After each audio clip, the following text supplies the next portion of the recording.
ഇത് mojo factory. എന്റെ പേര് കാൾ. ആൻഡ് ഇന്നലെ നമ്മളിപ്പം മോജോ ഫാക്ടറിയിൽ club FM 99.6 Eid special mojo factory ആയിരുന്നു. നമ്മളിപ്പം ഉമ്മ ഉണ്ടായിരുന്നു.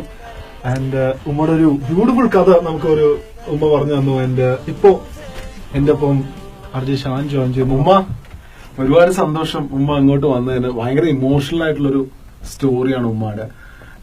കൊല്ലത്താണ് ഉമ്മ ജനിച്ചതും വളർന്നതൊക്കെ. കൊല്ലത്ത് ചന്ദനത്തോപ്പ് എന്ന് പറഞ്ഞൊരു ഗ്രാമത്തിലാണ് ഉമ്മ വളർന്നത്. പക്ഷെ ആ സമയത്താണ് ഉമ്മ സ്കൂളിൽ പഠിക്കുന്ന സമയത്ത് 13 വയസ്സല്ല ഉമ്മക്ക്, 13 വയസ്സുള്ള സമയത്ത് തൊട്ടപ്പുറത്ത് അബു എന്ന് പറയുന്ന ഒരാളുണ്ടായിരുന്നു.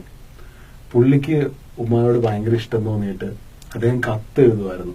ആ കത്തുകൾ പുള്ളി ചീനിത്തണ്ടിലാണ്. എങ്ങനെ ഉമ്മ അത് ചെയ്തിരുന്നത്? ചീനിക്കം പൊടിച്ച് അതിന്റെ അകത്തിരിക്കുന്ന ചോറെടുത്ത് മൂവ് ചെയ്ത് കളഞ്ഞിട്ട് അതിനകത്ത് കത്തെഴുതി ചെറുതായിട്ട് ഒരു ബീഡിയുടെ കണക്കിനാക്കി അതിനകത്ത് കുത്തിക്കയറ്റി വെച്ച് നടന്നു പോകുമ്പോൾ തറയിലിട്ട് തട്ടി തട്ടി ഏതെങ്കിലും ഒരു ഭാഗത്ത് ഞാൻ കാണുന്ന രീതിയിൽ കൊണ്ടുവച്ചിട്ട് പോകും. ചില സമയത്ത് 2 ദിവസമൊക്കെ അവിടെ കിടക്കേണ്ടി വരും. എടുക്കാൻ പറ്റത്തില്ല എനിക്ക്. ചിലപ്പം മഴ പെയ്ത് നനഞ്ഞു പോവും.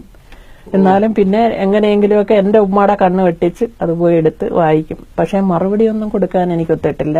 കത്തൊക്കെ എടുത്ത് വായിച്ച് ആസ്വദിക്കുമായിരുന്നു. ആ അബുവിനെ ഇതുവരെ ഉമ്മ പിന്നീട് കണ്ടിട്ടില്ല.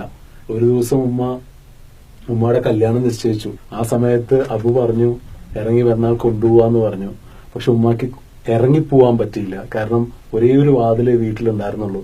ആ വാതിലിന് കുറുകെ അമ്മാവൻ കിടക്കുകയായിരുന്നു. അന്ന് രാത്രി അമ്മാവനെ അനക്കാണ്ട് വാതിൽ കിടക്കാൻ പറ്റില്ല. അങ്ങനെയാണ് ഉമ്മാന്റെ സ്റ്റോറി. പക്ഷെ ആ അബു എന്നുള്ള വ്യക്തി, അദ്ദേഹം ഇപ്പൊ എവിടെയാണെന്ന് അറിയില്ല. അദ്ദേഹം ഏത് നാട്ടില് ഉണ്ടോ തന്നെ അറിയില്ല. ഉണ്ടെങ്കിൽ ദീർഘായുസോടെ ജീവിച്ചിരിക്കട്ടെ. എവിടെയെങ്കിലും ജീവിച്ചിരിക്കുന്നെന്ന് അറിഞ്ഞാൽ മതി. അദ്ദേഹം എഴുതിയ കവിത ഉമ്മ ഒരു പാട്ട് പോലെ നെഞ്ചിൽ പാടി നടക്കാറുണ്ട്. ആ കവിതയാണ് കാള് പ്രൊഡ്യൂസ് ചെയ്തിരിക്കുന്നത് മ്യൂസിക് മോജോയില്. പക്ഷെ ഇതൊരു പഴയ പാട്ടാണല്ലോ ഉമ്മ. പഴയ പാട്ടാണ്. പഴയ പാട്ടിന്റെ ട്യൂണിലാണ് ഈ അബു ഈ ഒരു കവിത എഴുതിയത്.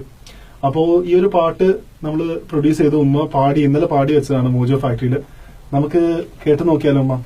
ആട്ടെ പൊട്ടെ ഇരിക്കട്ടെ സൗദോ നിന്നെ കാത്തു കാത്ത് കുഴഞ്ഞല്ലോ അബു ഞാൻ.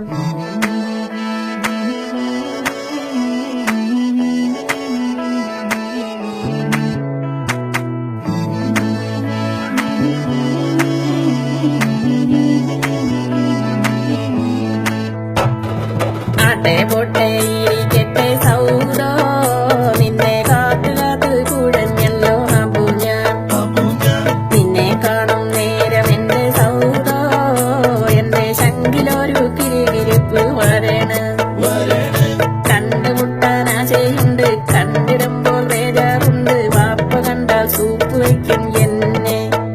അമ്മ മാപ്പ് നൽകിയിടണമേ പൊന്നെ. ആട്ടെ പൊട്ടെ ഇരിക്കട്ടെ സൗദോ നിന്നെ കാത്തു കാത്ത് കുഴഞ്ഞല്ലോ അബു ഞാൻ. വെയില് കൊണ്ട് കുഴഞ്ഞല്ലോ, കത്തഴൂതി തളർന്നല്ലോ, കുത്തുവാക്ക് പറഞ്ഞല്ലോ ഉമ്മ. എന്നാലും നിന്നെ ഞാൻ കെട്ടിടാതെ അടങ്ങുള്ള തീർച്ച. പേടി ഭയം കൂടാതെ വരുന്നോ. ആട്ടെ പൊട്ടെ ഇരിക്കട്ടെ സൗദോ നിന്നെ കാത്തു കാത്ത് കുഴഞ്ഞല്ലോ അബു ഞാൻ. നിന്നെ കാണും നേരം എന്റെ സൗദോ എന്റെ ശങ്കിലൊരു കിരികിരിപ്പ് വരണ. ആട്ടെ പൊട്ടെ ഇരിക്കട്ടെ സൗദോ നിന്നെ കാത്തു കാത്ത് കുഴഞ്ഞല്ലോ അബു ഞാൻ. നിന്നെ കാണും നേരം എന്റെ സൗദോ എന്റെ ശങ്കിലൊരു കിരികിരിപ്പ് വരണ. അല്ല, ഇത്രയും പൊലിപ്പിച്ചെടുക്കുമെന്ന് ഞാൻ അറിഞ്ഞില്ലായിരുന്നു. നമ്മൾ പാടിയൊരു മൂളിപ്പാട്ട് ഒരു കത്തിനകത്തുള്ള 4 വരിയല്ലായിരുന്നു. ഉമ്മ, ഇതിൽ എല്ലാരും ആലോചിക്കേണ്ട ആരാണ് ഈ സൗദോ എന്ന്. ആ സൗദോ ആണ് ഈ ഇരിക്കണ ഉമ്മ. അബു സൗദോനാണ് കത്തെഴുതിയത്. എങ്ങനെ ഉമ്മ അത്? അയ്യോ, ആ കത്തിന് ഇങ്ങനെ കാലങ്ങൾക്ക് ശേഷം എത്ര വർഷം? ഇപ്പൊ 40-40 വർഷമായിട്ടുണ്ടാവില്ലേ? 45 വർഷത്തോളം കഴിഞ്ഞിട്ടുണ്ടാവും ആ കത്തെഴുതിയിട്ട്. 45 വർഷം കഴിഞ്ഞിട്ട് ആ കത്ത് റീപ്രൊഡ്യൂസ് ചെയ്യാണ്. ആ കത്തിന്റെ പരികൾക്ക് ട്യൂൺ കൊടുത്ത് ഒരു പുതിയ പാട്ടാക്കി മാറ്റി. ഉമ്മക്ക് എന്താ തോന്നുന്നു ഇപ്പൊ? ഒരുപാട് അങ്ങ് പിറന്നോട്ട് പോയാണൊക്കെ തോന്നിയ അതേ തോന്നുന്നുള്ളു. ഇത് അബുക്ക് കേൾപ്പിച്ചു കൊടുക്കണ്ടേ? അമ്മാഹു എവിടെ പോയി കേൾപ്പിക്കുമോ? ഇപ്പോ അബുവിനെ കണ്ട എന്ത് പറയും ഉമ്മ?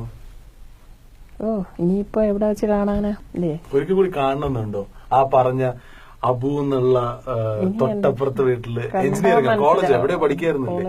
കോളേജിൽ പഠിക്കായിരുന്നു പുള്ളി. ഒരിക്കൽ കൂടി കാണണം. കാണാന് മിണ്ട കൈക്കറിയൊക്കെ കാണിക്കാം. കുതിച്ചത് നടക്കൂല വീതിച്ചത് നടക്കട്ടെ ഉലകത്തിൽ നാമക്കിനി കാണാം, അങ്ങനെ ഒരു പാട്ടുണ്ട്. അതുപോലെ വിധിച്ചതേ നടക്കൂ, കൊതിച്ചതൊന്നും നടക്കത്തില്ല അവനെ. അത് അള്ളാഹുവിന്റെ അനുഗ്രഹം കൂടെ വേണം.